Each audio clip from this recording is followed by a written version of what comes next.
Hurricanes are no stranger to the mid-Texas coastline. In fact, the Texas coast has seen several large storms sweep through, leaving a path of destruction. Let's take a look at some of these storms.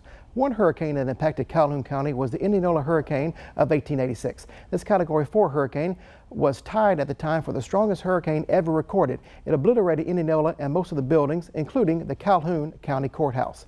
In September 1961, Hurricane Carla was an unwelcome guest to Port Lavaca and Port O'Connor. Storm surges were recorded at over 20 feet tall. In 1970, Celia made a beeline for the Texas coast and devastated Corpus Christi. Celia had inflicted nearly $500 million in damage in 1970 dollars. In the summer of 2003, Hurricane Claudette swept through Port Lavaca and glanced off to Victoria on its way to filling up the Rio Grande with much needed rainfall. All of these hurricanes brought a lot of destruction with each of them. It's no wonder that according to the National Oceanic and Atmospheric Administration, hurricanes can be among some of the most destructive forces on Earth. And also people have to prepare for them and get out of the way of these storms. By evacuating, citizens who are proactive and who have made an escape plan ahead of time are more prepared to handle the adversity that might come to them and their family. But what about people who do not want to evacuate? What about those that think that evacuating is not the right thing to do? Or those who may not have any means to evacuate or anyone to rely on to help them evacuate? What do they do when all else fails? Recently, we sat down with the Victoria County Emergency Management Coordinator, Richard McBrayer, to answer these questions.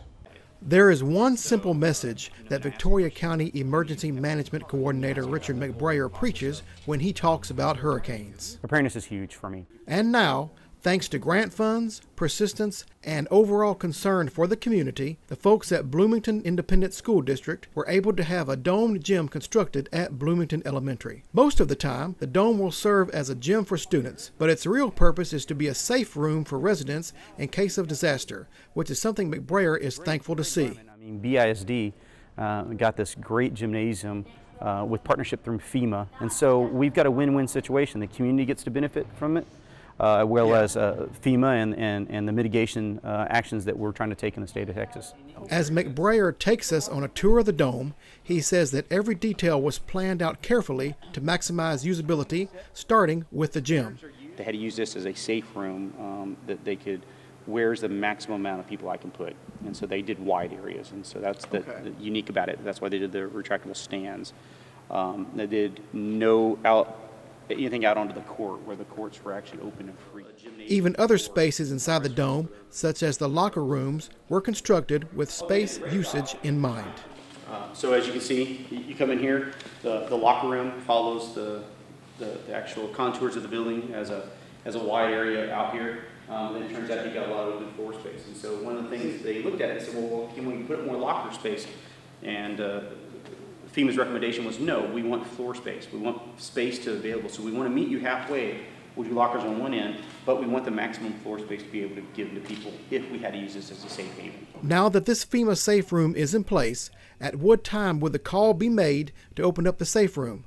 McBrayer says it varies. Each one's going to be a little bit different, and so we're going to have to look at the forward motion of the storm, how large that storm is, where the estimated impact of landfall might be. And so all of those things are going to play into the factors and the decisions that we're going to make on trying to evacuate people and whether we're going to use this as a safe haven of last resort. And if I can't get anything clearer in there in the conversation, is that this is not going to be a shelter. This dome was intently built for the purpose of a safe haven for last resort. That we don't move people. They haven't heeded the evacuation warnings. They haven't moved inland. They haven't prepared themselves. And then all of a sudden they catch themselves in kind of harm's way. Then what we'll do is we'll move them to here for a very short duration of time, 2 to 24 hours, and then hopefully bring in additional resources to move them inland also and get them out of harm's way.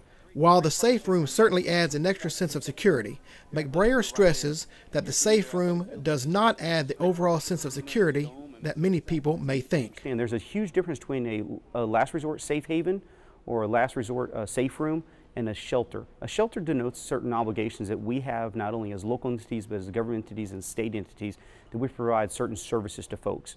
And so a safe haven is just that. It's just something almost like an umbrella. You pop up an umbrella for a few moments just to get the rain off of you until you can get to where? You can get into to a different location, maybe into your car, maybe into your home, to where you're a little more secure and a little safe. It's the same process. So this dome would be serving that in that capacity.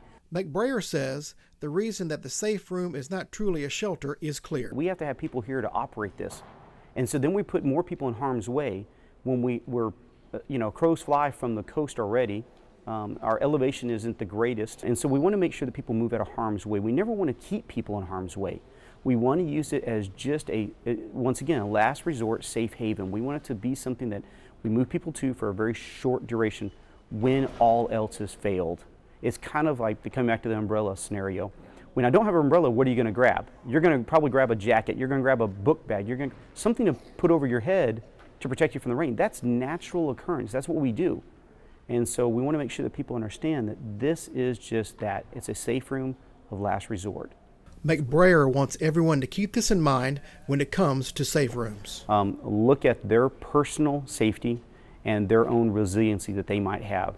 Make sure they have a plan in place for them to evacuate when evacuation orders are given. And understand that sometimes evacuation orders may not be given, but you have to look at your own personal safety and say, is this something I think I can sustain through and recover okay with? Because remember, preparedness, recovery, and response start at the home level. Next, Bill will be along to talk about the elements of hurricanes and why they can be so devastating. And later, we'll have the annual hurricane forecast from Colorado State University. Stay tuned.